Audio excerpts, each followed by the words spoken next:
आज हम अपने प्रिय विद्यार्थियों को क्लास 12 की केमिस्ट्री में चैप्टर नंबर 3 इलेक्ट्रोकेमिस्ट्री पर चर्चा करेंगे। अब चर्चा यहीं से प्रारंभ होनी चाहिए कि इलेक्ट्रोकेमिस्ट्री किसे कहते हैं, इलेक्ट्रोकेमिस्ट्री क्या होता है। तो केमिस्ट्री की वह ब्रांच जिसमें जो है इलेक्ट्रिक के बारे में या यह कहा जाए कि इलेक्ट्रिकल एनर्जी को केमिकल एनर्जी में, केमिकल एनर्जी को इलेक्ट्रिकल एनर्जी में चेंज किया जाए और उससे रिलेटेड चीजों का अध्ययन किया जाए, तो उस ब्रांच को हम इलेक्ट्रोकेमिस्ट्री कहते हैं। एक बार पुनः, जब हम इलेक्ट्रिकल एनर्जी को केमिकल एनर्जी में, केमिकल एनर्जी को इलेक्ट्रिकल एनर्जी में चेंज करें, तो या उससे संबंधित या उन दोनों में संबंध का अध्ययन करें, तो जिस ब्रांच में अध्ययन किया जाता है केमिस्ट्री के, उस ब्रांच को हम इलेक्ट्रोकेमिस्ट्री कहते हैं। अभी इलेक्ट्रोकेमिस्ट्री टॉपिक में, इलेक्ट्रोकेमिस्ट्री चैप्टर में हम लोग सबसे पहले जो है सेल का अध्ययन करेंगे। सेल किसे कहते हैं, तो आइए अध्ययन करते हैं सेल क्या होता है। अब हम लोगों की चर्चा शुरू होने जा रही है। सेल क्या होता है, सेल किसे कहते हैं। ये जो है केमिस्ट्री में सेल है, वैसे तो सेल माने कोशिका भी होता है, बायोलॉजी का सेल भी यही है। तो ये इस सेल का मतलब क्या होता है। सेल एक ऐसी डिवाइस है, एक ऐसा सिस्टम है, एक ऐसी युक्ति है जिसकी सहायता से इलेक्ट्रिकल एनर्जी को केमिकल एनर्जी में और केमिकल एनर्जी को इलेक्ट्रिकल एनर्जी में कन्वर्ट किया जाता है। पुनः एक बार, सेल एक ऐसी युक्ति है जिसकी सहायता से केमिकल एनर्जी को इलेक्ट्रिकल एनर्जी में और इलेक्ट्रिकल एनर्जी को केमिकल एनर्जी में, यानी वैद्युत ऊर्जा को रासायनिक ऊर्जा में और रासायनिक ऊर्जा को वैद्युत ऊर्जा में कन्वर्ट किया जाए, ऐसी सिस्टम को सेल कहते हैं। इसी आधार पर सेल हमारा दो प्रकार का होता है। एक होता है इलेक्ट्रोलाइटिक सेल, दूसरा होता है गैल्वेनिक सेल और वोल्टाइक सेल भी इसे कहते हैं। वोल्टाइक सेल भी कहते हैं इसे, वोल्टाइक सेल भी इसे कहते हैं। चूंकि इसे एलिसांद्रो वोल्टा ने बनाया था, इस नाते इसको वोल्टाइक सेल भी कहते हैं। अब इलेक्ट्रिकल सेल किसे कहते हैं और गैल्वेनिक सेल किसे कहते हैं। जब हम वैद्युत ऊर्जा को रासायनिक ऊर्जा में कन्वर्ट करें, इलेक्ट्रिकल एनर्जी को केमिकल एनर्जी में कन्वर्ट करें, तो ऐसे सेल को हम इलेक्ट्रोलाइटिक सेल कहते हैं या वैद्युत सेल कहते हैं। और जो गैल्वेनिक सेल हमारा होता है, जब हम किसी केमिकल एनर्जी को इलेक्ट्रिकल एनर्जी में कन्वर्ट करें, जब हम किसी केमिकल एनर्जी को इलेक्ट्रिकल एनर्जी में कन्वर्ट करें, तो ऐसे सेल को गैल्वेनिक सेल और वोल्टाइक सेल कहते हैं। अब हमारी चर्चा गैल्वेनिक सेल और वोल्टाइक सेल पर होगी। तो हम लोग चर्चा करने जा रहे हैं गैल्वेनिक सेल और वोल्टाइक सेल पर। अब सबसे पहले ये देखा जाए कि गैल्वेनिक सेल, वोल्टाइक सेल कहते हैं कि उसको डिफिनीशन तो हो गया कि ऐसा सेल जिसमें केमिकल एनर्जी को इलेक्ट्रिकल एनर्जी में कन्वर्ट किया जाए, ऐसे सेल को हम गैल्वेनिक सेल या वोल्टाइक सेल कहते हैं। इसको वोल्टाइक सेल क्यों कहते हैं, चूंकि इसकी खोज जो है एलिसांद्रो वोल्टा ने किया था, इस नाते इसको वोल्टाइक सेल भी कहते हैं। तो अब इसका निर्माण कैसे होता है, इसको दो तरीके से हम बना सकते हैं। पहला तरीका हमारा ये है कि एक ऐसे बर्तन ले लिया जाए, ऐसे इस प्रकार से, और इसमें जो है एक पोरस ट्यूब ऐसे लगा दिया जाए, इस प्रकार से ऐसे इसमें जो है एक पोरस ट्यूब हल्का सा लगा दिया जाए, छिद्रयुक्त नली लगा दिया जाए, ऐसे इसमें पोरस ट्यूब लगा दिया जाए। अब एक तरफ जो है मान लेते हैं जिंक सल्फेट हमने रख दिया, और दूसरे तरफ हमने जो है कॉपर सल्फेट रख दिया, ऐसे। अब जिंक सल्फेट में हमने जिंक की छड़ ऐसे डुबो दी, ये जिंक की छड़ है हमारी, जिंक की छड़ है, और इधर हमने जो है कॉपर की छड़ ऐसे डुबो दी, अब दोनों को जो है इस प्रकार से जोड़ दिया जाए, ऐसे इसे जोड़ दिया जाए, इसमें धारा बहने लगेगी इस प्रकार से। तो गैल्वेनिक सेल का निर्माण ऐसे किया जाता है। हमारा दूसरा तरीका क्या है, दूसरा तरीका ये है कि ये दो बर्तन इस प्रकार से ले लिए जाए, ऐसे इस प्रकार से ऐसे ले लिए जाए, और यहां जो है इसमें हमने मान लिया जाए जिंक सल्फेट ले लिया, और इसमें हमने कॉपर सल्फेट ले लिया।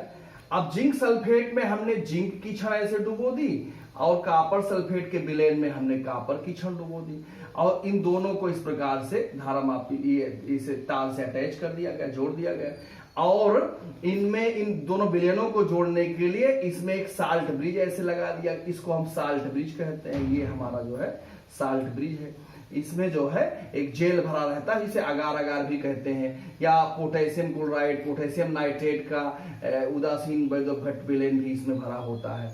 तो ये हमारा जो है साल्ट ब्रिज है, ये हमारा साल्ट ब्रिज है। अब इसी के बारे में हम अध्ययन करते हैं। तो ये जो हमारा जिंक की क्षण है जिंक सल्फेट है, कॉपर की क्षण है कॉपर सल्फेट है, वही कंडीशन यहां भी है।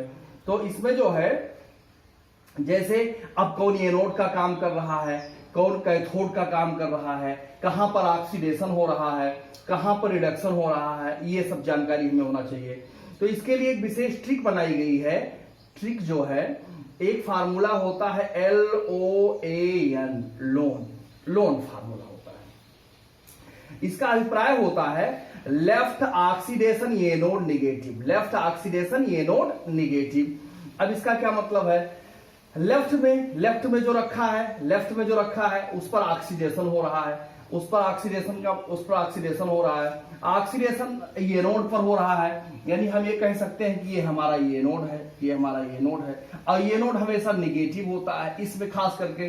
और हम साधारण से पढ़ेंगे तो ये नोड मतलब धन होता है, कैथोड माने ऋण होता है, लेकिन यहां क्या है गैल्वेनिक सेल में एकदम विपरीत होता है। इस बात को हमें विशेष रूप से ध्यान रखना है, यहां ये नोड निगेटिव ही होता है, ये नोड निगेटिव हो। अब यहां जो है ये कैथोड हमारा हो गया, इसका सेम अपोजिट हो गया, और ये हमारा पॉजिटिव हो गया। यहां जो है हमारा ऑक्सीडेशन होगा ये नोड पर, यहां हमारा ऑक्सीडेशन होगा। जब यहां ऑक्सीडेशन होगा तो यहां हमारा रिडक्शन होगा, यहां अपचयन होगा। तो ये हो गया लेफ्ट ऑक्सीडेशन ये नोड निगेटिव, ये फार्मूला हो गया। अब हम इसी को थोड़ा और विस्तार चर्चा करते हैं। इसको मिटा दिया जाए क्योंकि जगह कम दिखाई दे रहा है, इसको मिटा देते हैं इस प्रकार से। अब प्रश्न ये है कि क्या, जैसे मान लेते हैं इसमें हमने जिंक की क्षण लिया, क्या इसके स्थान पर हम कोई दूसरी क्षण नहीं ले सकते हैं, या कॉपर की क्षण लिया इसके स्थान पर जो है कोई दूसरी क्षण नहीं ले सकते हैं इन दोनों में कोई, तो क्यों जिंक का ही ऑक्सीकरण हुआ, कॉपर का अपचयन हुआ, तो ऐसी क्या बात है। तो इसमें हमने एक सीरीज पढ़ेंगे, आगे भी पढ़ेंगे, एक सीरीज पढ़ेंगे इलेक्ट्रोकेमिकल सीरीज। इस सीरीज से क्या है, जैसे मान लेते हैं ये आपका सबसे पहले लिथियम रखा गया है, फिर पोटेशियम रखा गया है। इसको याद करने के लिए एक ट्रिक बनाई थी मैंने, ये ट्रिक है इसकी, लिपो बेस्ट्रा कैल्सो मयमे जिक्रोआ कैकोन टिलेहा काम सी प्लेगो। अब यहां हम देखेंगे लिथियम है, पोटेशियम है, बेरियम है, स्ट्रांसियम है, कैल्शियम है, सोडियम है, मैग्नीशियम है, एल्युमिनियम है, मैग्नीज है, जिंक है, क्रोमियम है, आयरन है, कैडमियम है, कोबाल्ट है, कोबाल्ट के बाद आपका निकिल आ रहा है, निकिल है, टिन है, लेड है, हाइड्रोजन है, कॉपर है, मरकरी है, फिर आपका सिल्वर है, प्लेटिनम है, फिर गोल्ड है, सिल्वर के बाद जो है आपका कॉपर है, मरकरी है, फिर सिल्वर है, प्लेटिनम है, गोल्ड है, ये आपका है।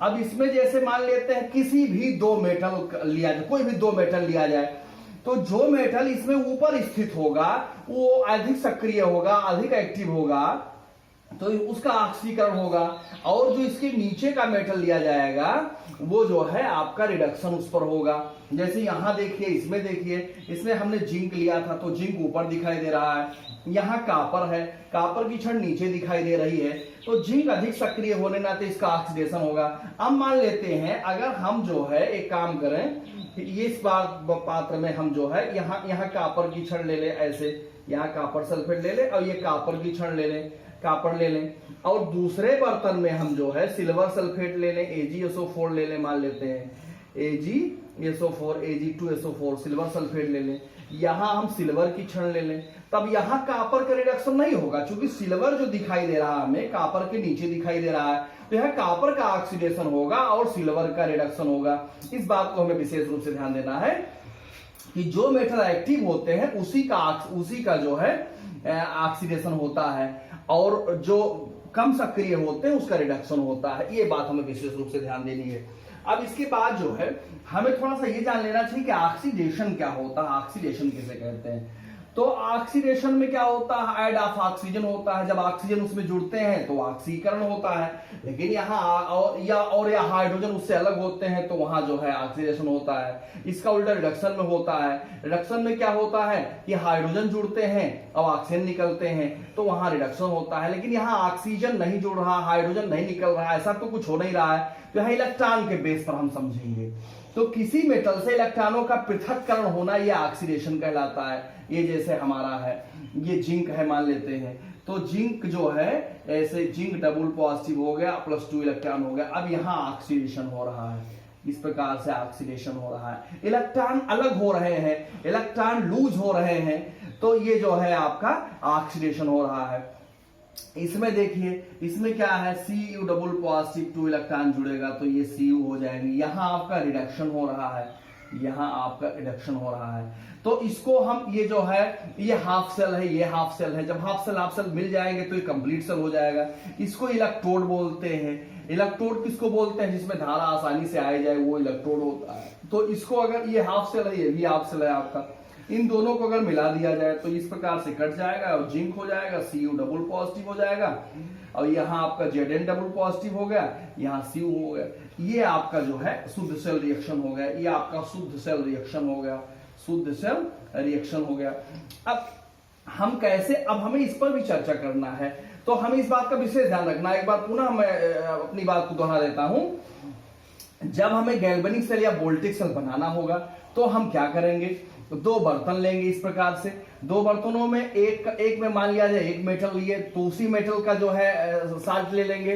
दूसरे में दूसरे मेटल की छड़ लिए, उसका जो है हम उसी साल्ट का जो है सॉल्यूशन ले लिए। जैसे इसमें हमने जिंक की छड़ लिया तो जिंक सल्फेट लिया, इसमें कॉपर की छड़ लिया तो कॉपर सल्फेट लिया। इसमें हमने फिर साल्ट ब्रिज आप लगा देंगे, दोनों को एक वायर से अटैच कर देंगे धारामापी से, इस प्रकार। अब इसमें एक का ऑक्सीडेशन होगा, एक का रिडक्शन होगा। हम इस बात का विशेष ध्यान रखना कि ऑक्सीडेशन जिसका होगा उसको हमेशा लेफ्ट में रखा जाएगा, क्योंकि ये फार्मूला हमें हमेशा याद रखना है, LOAN, लेफ्ट ऑक्सीडेशन, ये नॉन नेगेटिव। जिसका ऑक्सीडेशन होगा वो जो है लेफ्ट में रखा जाएगा, और ऑक्सीडेशन हमेशा ये नोड पर होगा, और ये नोड हमेशा गैल्वेनिक सेल में नेगेटिव होगा। तो ये फार्मूला हमें विशेष रूप से याद रखना है, लेफ्ट ऑक्सीडेशन ये नोड नेगेटिव, लेफ्ट ऑक्सीडेशन ये नोड नेगेटिव। तो अब हम जो है चर्चा करेंगे, जैसे इसका हम तो पता चल गया कि इसका ऑक्सीकरण हो रहा है, ऑक्सीकरण इस प्रकार होगा, इसका रिडक्शन हो रहा है, रिडक्शन इस प्रकार होगा, ये हाफ सेल हो गया, ये हाफ सेल हो गया। अब इसको कंप्लीट सेल बनाने के लिए हमने यहां जोड़ दिया, ये 2 इलेक्ट्रॉन कट गए, ये ऐसे उतर गया। अब हमें ये चर्चा, अब इसको अगर हम गैल्वेनिक सेल को लिखने का, एक गैल्वेनिक रिएक्शन को लिखने का भी एक तरीका होता है। हमें अगर इसको लिखना हो, गैल्वेनिक सेल के रूप में लिखना हो, गैल्वेनिक सेल के रूप में लिखना हो, तो हम ऐसे लिखेंगे। इसमें जैसे जिंक हो गया हमारा, अब ये सिंगल लाइन हो गई, फिर Zn डबल पॉजिटिव हो गया, फिर 2 लाइन खींचेंगे, पैरेलल 2 लाइन, ये साल्ट ब्रिज को प्रदर्शित करता है। फिर हमारा कॉपर डबल पॉजिटिव कॉपर हो गया, इस प्रकार से इसको लिखा जाता है। अब हम कुछ एग्जाम्पल दे करके ये बताएंगे कैसे हाफ सेल रिएक्शन से शुद्ध सेल अभिक्रिया बनाई जाती है, कैसे उसे गैल्वेनिक कन्वर्ट किया जाता है, फिर गैल्वेनिक को कैसे हाफ सेल रिएक्शन में कन्वर्ट किया जाता है। कुछ एग्जाम्पल के द्वारा इस बात को समझाते हैं। अब ये जो क्वेश्चन हमारा है, ये जो हम 3 रिएक्शंस आपके देख रहे हैं, गैल्वेनिक सेल रिएक्शन है। देखिए गैल्वेनिक सेल रिएक्शन में ये साल्ट ब्रिज हमको जरूर दिखाई देगा। यहां भी साल्ट ब्रिज दिखाई दे रहा है पहले क्वेश्चंस में, यहां दूसरे में भी साल्ट ब्रिज दिखाई दे रहा है, तीसरे में भी साल्ट ब्रिज दिखाई दे रहा है। तो ये गैल्वेनिक सेल की सबसे बड़ी पहचान यही है कि गैल्वेनिक सेल में साल्ट ब्रिज दिखाई देगा आपको। तो ये आपका साल्ट ब्रिज लगा हुआ है। अब ये पहला क्वेश्चन है, दूसरा है, तीसरा। अब इसे क्वेश्चन में ये पूछा जा रहा है कि इस गैल्वेनिक सेल रिएक्शन को हमें जो है हाफ सेल अभिक्रिया लिखते हुए शुद्ध सेल अभिक्रिया लिखना है, प्योर सेल रिएक्शन लिखना है। अब हम एक एग्जाम्पल को लेते हैं और शुरू करते हैं कैसे लिखते हैं। अब हम इस पहले एग्जाम्पल को लेते हैं, इसको लिखते हैं। तो पहले हम हाफ सेल रिएक्शन लिखेंगे, अब इसको सॉल्व करना शुरू करते हैं। जब इसको सॉल्व करना शुरू करेंगे तो पहला रिएक्शन लेते हैं।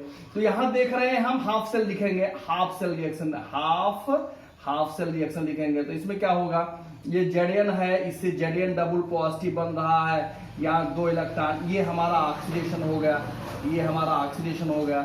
अब इसके बाद जो है हमारा ये आपका ये सिल्वर है, ये Ag+ है, इसमें एक इलेक्ट्रॉन दिखाई दे रहा है। तो आपका ये हो जाएगा ये आपका Ag हो गया, इस प्रकार से यहाँ Ag हो गया, ऐसे हो गया। तो यहां ये हमारा रिडक्शन हो रहा है, यहां हमारा रिडक्शन हो रहा है, रिडक्शन हो रहा है। अब ये हाफ सेल रिएक्शन तो हो गए, अब हमें इसे शुद्ध सेल रिएक्शन बनाना है। तो जो शुद्ध सेल रिएक्शन होता है उसमें इलेक्ट्रॉन नहीं दिखाई देना चाहिए। सबसे खास बात यह है कि उसमें इलेक्ट्रॉन जो है नहीं दिखाई देना चाहिए। तो यहाँ इलेक्ट्रॉन चूंकि काटना है तो यहाँ हमारा 2 इलेक्ट्रॉन दिखाई दे रहा है, यहाँ 1 इलेक्ट्रॉन दिखाई दे रहा है। तो सबसे पहले हम इलेक्ट्रॉन बराबर करना होगा, इसमें हमें 2 से मल्टीप्लाई करना होगा। 2 से मल्टीप्लाई कर दिए तो ये हमारा 2 इलेक्ट्रॉन कट जाएगा। तो ये आपका रिएक्शन ऐसे हो जाएगा, Zn प्लस 2Ag पॉजिटिव, 2 से मल्टीप्लाई करने के बाद ये रो Zn डबल पॉजिटिव और प्लस हमारा 2Ag हो जाएगा। ये हमारा शुद्ध सेल अभिक्रिया हो गया, ये हमारा हो गया शुद्ध सेल अभिक्रिया हो गया, ये हमारा शुद्ध सेल अभिक्रिया हो गया। अब हम दूसरा एग्जाम्पल लेते हैं, दूसरा इसको लेते हैं, ये वाला एग्जाम्पल लेते हैं, दूसरा लेते हैं। इसमें दिखाई दे रहा है निकिल से हमें निकिल डबल पॉजिटिव बन रहा है, ये निकिल डबल पॉजिटिव होगा, 2 इलेक्ट्रॉन जोड़ दिया यहाँ। और दूसरे में दिखाई दे रहा, अब ये हमारा ऑक्सीडेशन हो गया, ये हमारा ऑक्सीडेशन हो गया, ऑक्सीडेशन हो गया। इसमें हमें दिखाई दे रहा है Ag पॉजिटिव है, इसमें 1 इलेक्ट्रॉन जोड़ दिए, Ag हमारा हो गया। ये हमारा रिडक्शन है हाफ सेल में, ये हमारा रिडक्शन है। अब यहाँ भी चूंकि इसे शुद्ध सेल अभिक्रिया बनानी है तो हमें इलेक्ट्रॉन को हटाना होगा। यहाँ 2 इलेक्ट्रॉन है, यहाँ 1 इलेक्ट्रॉन है, फिर इसमें 2 से मल्टीप्लाई करना पड़ेगा। तो 2 से मल्टीप्लाई कर दिया तो ये Ni हो गया, ये 2Ag पॉजिटिव हो गया ऐसे, और यहाँ जो है ये Ni डबल पॉजिटिव हो गया प्लस 2Ag हो गया। इस प्रकार से यहाँ जो है हमारा ऐसे ये हमारा हो गया शुद्ध सेल अभिक्रिया, ये हमारा शुद्ध सेल अभिक्रिया हो गया। ऐसे हमें क्रोमियम का बनाना है। अब हम तीसरे एग्जाम्पल की बात करते हैं, तो इसको मिटा दें, स्थान कम दिखाई दे रहा है, इसको मिटा देते हैं, इसको मिटा देते हैं। अब हम तीसरे एग्जाम्पल की बात कर लेते हैं। तो तीसरे एग्जाम्पल में यहाँ Cr है, इससे जो है Cr3 पॉजिटिव बन रहा है। तो यहाँ 3 इलेक्ट्रॉन, ये आपका ऑक्सीडेशन हो रहा है, ये आपका ऑक्सीडेशन हो रहा है। और फिर इसके बाद ये आपका Pb डबल पॉजिटिव दिखाई दे रहा है, चलो, और यहाँ जो है Pb डबल पॉजिटिव से Pb दिखाई दे रहा है। तो यहाँ हमें 2 इलेक्ट्रॉन ऐसे ऐड करना पड़ेगा। अब इसका हमें रिडक्शन हो रहा है। अब प्रश्न ये है कि इलेक्ट्रॉन, अब शुद्ध सेल अभिक्रिया बनाने के लिए इलेक्ट्रॉन हटाना है। यहाँ 3 इलेक्ट्रॉन दिखाई दे रहे हैं, यहाँ 2 इलेक्ट्रॉन दिखाई दे रहे हैं। इसमें हम 3 से मल्टीप्लाई कर दें, 3 दूनी 6 हो जाएगा, और इसमें 2 से मल्टीप्लाई कर दें, 2 3 6 हो जाएगा। तो अब इसको हम जो है उतारे 2 से मल्टीप्लाई करके, तो ये 2Cr हो गया। इसको उतारना है तो 3Pb डबल पॉजिटिव हो गया। अब यहाँ जो है इसको उतारना है तो ये हो जाएगा 2Cr3 पॉजिटिव हो जाएगा, इलेक्ट्रॉन कट जाएगा और ये हमारा 3Pb हो जाएगा, ये 3Pb, ये हमारा शुद्ध सेल रिएक्शन हो गया। 3Pb यहाँ है, 3Pb यहाँ है, 2Cr 3 दूनी 6, 2 3 6। तो ये हमारा शुद्ध सेल अभिक्रिया हो गया। इस प्रकार से हम गैल्वेनिक सेल अभिक्रिया से शुद्ध सेल अभिक्रिया बनाते हैं। अब हमें ये चर्चा करनी है कि शुद्ध सेल अभिक्रिया से या हाफ सेल अभिक्रिया से कैसे हम गैल्वेनिक सेल रिएक्शन बनाते हैं। इसके कुछ एग्जाम्पल ले लेते हैं। अब ये हमारा जो रिएक्शंस लिखा हुआ है ये शुद्ध सेल रिएक्शंस लिखा हुआ है। अब इसे हमें गैल्वेनिक सेल रिएक्शन में कन्वर्ट करना, हाफ सेल रिएक्शन लिखते हुए, डायरेक्ट नहीं लिखना, हाफ सेल रिएक्शन लिखते हुए लिखना है। तो ये हम पहला साल कर रहे हैं और पहला जब समझ में आ जाएगा दूसरा विद्यार्थीगण चौथा साल करेंगे। तो ये है जैसे Cu दिखाई दे रहा है, ये कापर है आपका। अब कापर प्लस 2Ag पॉजिटिव है, Cu डबल पॉजिटिव 2Ag है। अब इसे हमें गैल्वेनिक सेल में कन्वर्ट करना है, ये हमारा टारगेट है, ये हमारा प्रश्न है। तो अब इसमें हम सबसे पहले हाफ सेल लिखेंगे, हाफ सेल लिखेंगे। तो हाफ सेल में देखिए Cu है, Cu से Cu डबल पॉजिटिव हो रहा है। अब यहाँ 2 इलेक्ट्रॉन जोड़ना पड़ेगा। तो अब ये हमारा हो गया जो है Cu से Cu डबल पॉजिटिव हो गया, 2 इलेक्ट्रॉन हो गया ये आपका। यहाँ हमारा ऑक्सीडेशन हो रहा है, यहाँ हमारा ऑक्सीडेशन हो रहा है, इलेक्ट्रॉन सेपरेट हो रहे हैं, लूज हो रहे हैं इलेक्ट्रॉन। अब इसके बाद रिडक्शन की बात करते हैं। तो Ag पॉजिटिव है आपका, Ag पॉजिटिव है और इससे हमारा बन रहा है Ag बन रहा है, इससे हमारा Ag बन रहा है। तो यहाँ एक पॉजिटिव है, यहाँ ये इस प्रकार से यहाँ ऐसे जुड़ जाएगा, ऐसे Ag पॉजिटिव, 1 इलेक्ट्रॉन जुड़ गया, Ag हो गया। अब यहाँ हमारा रिडक्शन हो रहा है, रिडक्शन हो रहा है। अब हमें जो है इसके लिए जो है, अब मान लेते हैं शुद्ध सेल अभिक्रिया तो हमें बनाना नहीं है। अब इसके लिए हमको बनाना है गैल्वेनिक सेल रिएक्शन। तो हम ऐसे लिखेंगे, Cu हो गया, single line Cu double positive हो गया, फिर 2 लाइन खींचेंगे। 2 लाइन विशेष रूप से ध्यान रखना है, जब भी हमें गैल्वेनिक सेल रिएक्शन बनाना है तो 2 लाइन पैरेलल जरूर खींचना है। ये 2 लाइन जो पैरेलल होता है ये हमारा साल्ट ब्रिज को डिनोट करता है, साल्ट ब्रिज को प्रदर्शित करता है। अब इसके बाद हमारा हो जाएगा Ag पॉजिटिव और सिंगल लाइन Ag होगा। इस प्रकार से गैल्वेनिक सेल अभिक्रिया बनाई जाती है।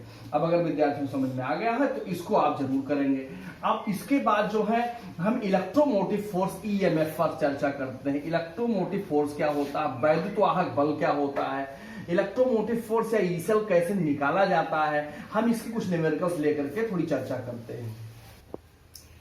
अब ये हमारा एक न्यूमेरिकल्स है, इसमें दिखाई दे रहा है कि ये हमारा एक शुद्ध सेल रिएक्शन है। अब इस शुद्ध सेल रिएक्शन में जो वैल्यू दिया गया है, इसके लिए कॉपर के लिए E naught cell Cu double positive Cu का वैल्यू 0.34 वोल्ट दिया गया है, इनाट Ag पॉजिटिव Ag का वैल्यू 0.80 वोल्ट दिया गया है।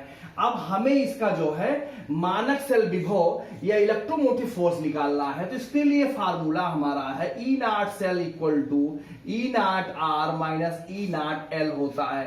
चाहे हम ऐसे लिखें, चाहे यहां जो है E naught cell equal to लिख दें ई नाट कैथोड माइनस ई नाट एनोड, ऐसा लिख दें। यल का मतलब लेफ्ट में ऑक्सीडेशन होता है तो वही यल लिखा हुआ, लेफ्ट ऑक्सीडेशन एनोड नेगेटिव, इस फार्मूले से लेफ्ट ऑक्सीडेशन एनोड नेगेटिव। तो यहां हो गया। अब हम इसी रिएक्शन में ये देखना है इनाट सेल निकालने के लिए हमें इसको विशेष ध्यान देना होगा कि किसका रिडक्शन हो रहा है, किसका ऑक्सीडेशन हो रहा है। जिसका ऑक्सीडेशन होगा वो हमेशा ये नोड पर होगा, क्योंकि हम जानते हैं कि ऑक्सीडेशन हमेशा ये नोड पर होता है, ये नोड हमेशा नेगेटिव होता है। इस फार्मूले को हम जानते हैं। तो अब यहां हमें ये देखना है इस रिएक्शन में किसका ऑक्सीडेशन हो रहा है, किसका रिडक्शन हो रहा है। तो हमें ये दिखाई दे रहा है कि Cu डबल पॉजिटिव से हमारा Cu बन रहा है, तो यहां इसका रिडक्शन हो रहा है। और यहां Ag जो हमें दिखाई दे रहा है, इसे Ag पॉजिटिव हो रहा है, यहां इसका ऑक्सीडेशन हो रहा है। अब हम इसी से पता लगा लेंगे। तो Ag का वैल्यू हमारा ये है, इसका ऑक्सीडेशन इसका हो रहा है। अब ऑक्सीडेशन जो होता है हमेशा ये नोड पर होता है, तो इसके स्थान पर हम लिख देंगे। तब ई नाट सेल निकालने के लिए हम क्या करेंगे, ये इसके स्थान पर हम जो है Ag का वैल्यू लिखेंगे। जहां माइनस है माइनस लगा दिया गया। इसके बाद जो है यहाँ 0.80 है, प्लस है तो प्लस 0.80 हो गया, ये हमारा इसका वैल्यू हो गया। कैथोड पर हम जो है अभी कॉपर का वैल्यू लिखेंगे, तो कॉपर वाला वैल्यू इतना है 0.34 वोल्ट, ये हमारा है। अब इसको हम सॉल्व कर लें तो यहाँ 0.34 है, माइनस प्लस का माइनस हो जाएगा, 0.80 हो गया। अब इसमें से ये घटेगा तो यहाँ हो जाएगा आपका 10 है, यहाँ 10 में से 4 घटा 6 हो गया, यहाँ 7 बचा हुआ है, 7 में से 3 के 4 हो गया, ये माइनस हो गया, माइनस 0.46 वोल्ट, ये हमारा आंसर आ गया। इस प्रकार से जो है हम ई नाट सेल निकालते हैं। अब हम एक आध एग्जाम्पल और ले लेते हैं, एक एग्जाम्पल और लेते हैं। अब हमें इस प्रश्न में जो है, इसमें देखिए दिया गया है NiSN डबल पॉजिटिव, ये साल्ट ब्रिज का चिन्ह हो गया, ये गैल्वेनिक सेल रिएक्शन है। अब इस गैल्वेनिक सेल रिएक्शन में इसका वैल्यू दोनों का दिया हुआ है। अब हमें ई नाट सेल निकालना है, इसमें ई नाट सेल यानी इलेक्ट्रोमोटिव फोर्स हमें निकालना है। अब हमें इसको निकालने के लिए फार्मूला हम जानते हैं, ई नाट आर माइनस ई नाट यल होता है। ई यल का मतलब हो गया जिसका हमें ऑक्सीडेशन होगा वही यहाँ लिखा जाएगा, या हम ऐसे लिख लें ई नाट कैथोड माइनस ई नाट ये नोड हो गया हमारा। अब किसका ऑक्सीकरण हो रहा है इस रिएक्शन में देखा जाए, निकिल से निकिल डबल पॉजिटिव यहां बन रहा है, तो निकिल से निकिल डबल पॉजिटिव बनने का मतलब ये हो गया इसका ऑक्सीडेशन हो रहा है, इसमें इलेक्ट्रॉन लूज हो रहा है, इलेक्ट्रॉन पृथक हो रहा है। अब इसका ऑक्सीडेशन हो रहा है तो इसके स्थान पे यहाँ माइनस हो गया और यहाँ माइनस 2.25 हो गया, ये इसके स्थान पर लिखा गया, ये नोड के स्थान पर लिखा गया, क्योंकि ये नोड पर ही ऑक्सीडेशन होता है, ऑक्सीडेशन ये नोड पर होता है, ये नोड नेगेटिव होता है। अब कैथोड के स्थान पे हमारा 0.80 लिखा जाएगा, 0.80 हो गया। अब हम इसको सॉल्व कर ले तो 0.80 माइनस माइनस का प्लस होगा, 0.25 होगा, इसको जोड़ दिया जाए 5 हो गया, अब 8 2 10 हो जाएगा, इतना 2 के बाद 1.05 वोल्ट हो गया। इस प्रकार से हम ई नाट सेल निकालते हैं।